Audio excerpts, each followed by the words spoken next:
The Battlefront Network, giving you your daily dose of Battlefront content. Hello everyone and welcome. My name is Tom and you're watching the Battlefront Network today. Thank you for tuning in. We've had some awesome and interesting Star Wars Battlefront news recently and I'm going to share it with you here today, so let's go. A closed alpha was revealed for the game on the 26th of June 2015, and there were two ways that people from the community could participate. Either through a private invite via email, or by making an application on the official website and being accepted. The closed alpha is only taking place on PC for Origin, and people that have been accepted or invited to the alpha can start preloading it today, July 1st, and then can start playing it tomorrow, July 2nd. The system requirements for the alpha are on the screen now, so of course you can have a read through those, but these do not represent the final system requirements of the game. So with Electronic Arts releasing a closed alpha for Battlefront, does this mean we could be seeing an open beta later on in the year? Well, the previous Battlefield games did have one, and one of the developers at DICE working on Battlefront did actually put a tweet out talking about a beta a few months ago, so I guess we'll just have to hope and pray. An interview that GameSpot had with DICE General Manager Patrick Bach about Battlefront's missing single player, space battles and of course the deadlines has been released, and you can read the full interview by using the link in the description below. But some questions and answers that stood out to me most were: so, considering that hard deadline and relatively quick turnaround, is this why there is no main single player campaign mode?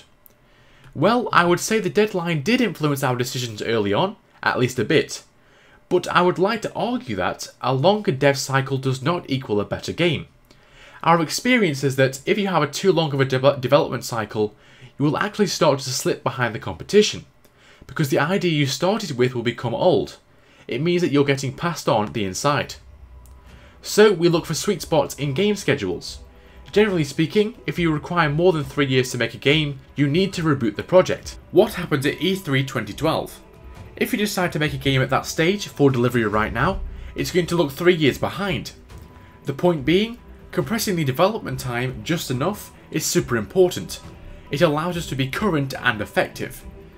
With regards to Battlefront's hard deadline in relation to the movie, you know, honestly I don't know if that was discussed at all.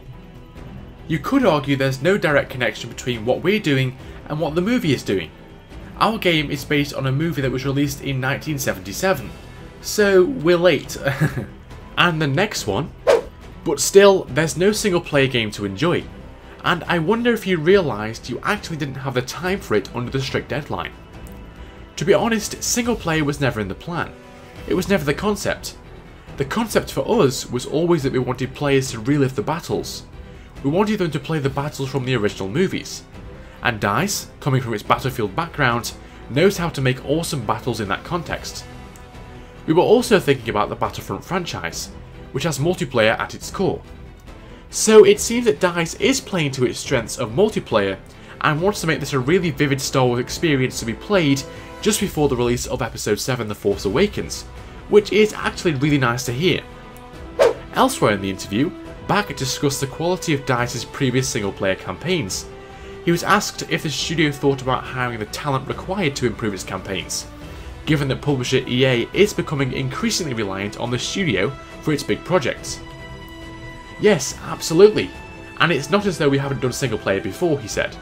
I would agree with you, our single-player has not been as strong as our multiplayer. But then again, you could argue that we are comparing our campaigns with what some would say are the greatest multiplayer games in the world. If you try to match that, you are probably doomed for failure, or at least it's very, very hard. So that's very confident words there from Patrick Bach, and they are playing to their strengths here for multiplayer, and we do know that DICE with Battlefield previously has done an awesome job. Of course, Battlefield 4 did have a quite a sketchy launch, but the game itself, the multiplayer and the previous Battlefield games have had awesome and intense multiplayer, so I'm sure Battlefront will as well.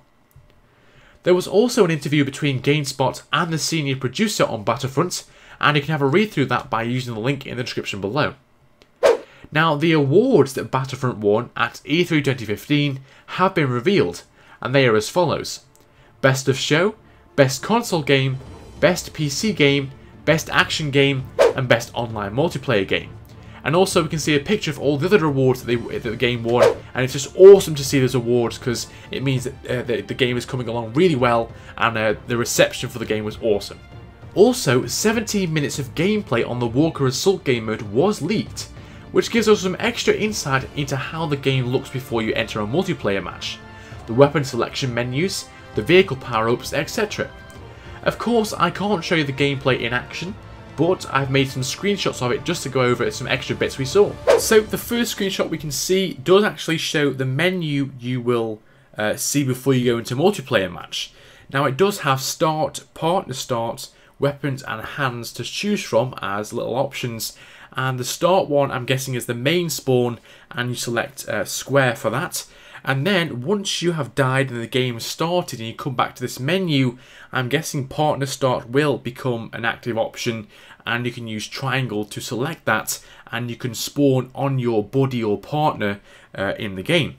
And then we have the weapons. So obviously this is like an alpha build, a little demo that was played at the E3 2015 event. So of course it's not going to be as detailed as the main game, but it does show the weapons available to use on the Empire side. So that's awesome. And then the hands option, which does actually allow you to choose which star cards you have in your loadout, and we have a screenshot showing that there.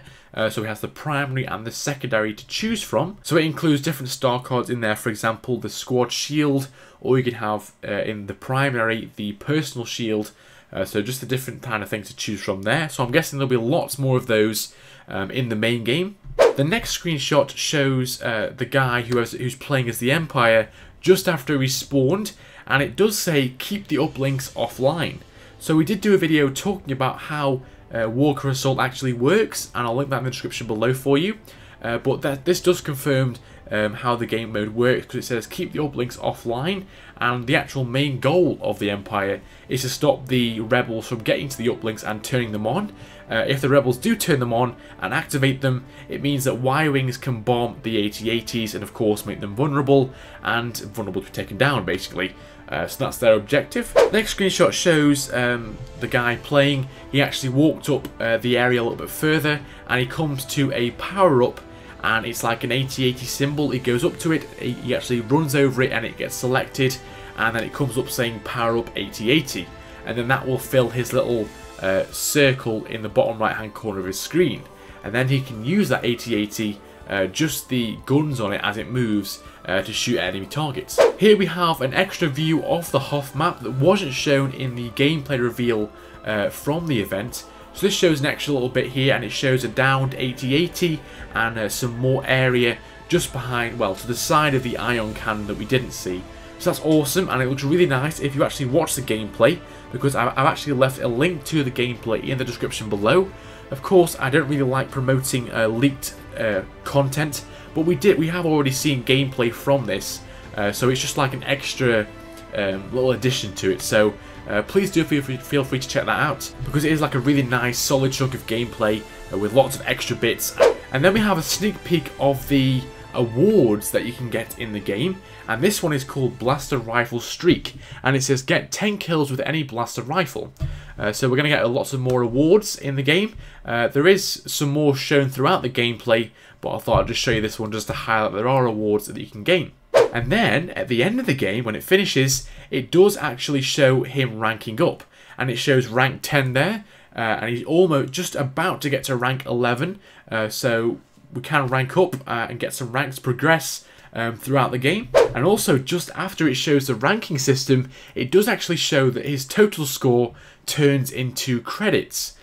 So whatever those credits can be used for, maybe to purchase more star cards and things like that, you know, to add it to your loadout, and then you can customize your person and get extra things. So that's awesome to see, and I'm not really sure if that was mentioned at E3, but if it was, that's a visual representation, or you can see it there, so that's awesome. And finally, a hero versus villains game mode has been confirmed. Now, this was actually revealed and confirmed at E3, but it was just called Hero Battles, and then like a few days, well, a week later, it came around that the game was confirmed to be heroes versus villains, just like in the old Battlefront 2, where we could play as like a hero and fight off Darth Vader and all those awesome villains there, and also play as the villains and fight off the heroes. So I can't wait to do that. We have seen Luke Skywalker and Darth Vader in action, well, as well as Boba Fett in action in Star Wars Battlefront, and we are just awaiting some more news and reveals of the other heroes and villains that will be available in the game to play. So, thanks for watching, guys. That's been your latest update on Star Wars Battlefront. I've been Tom, and until next time, goodbye.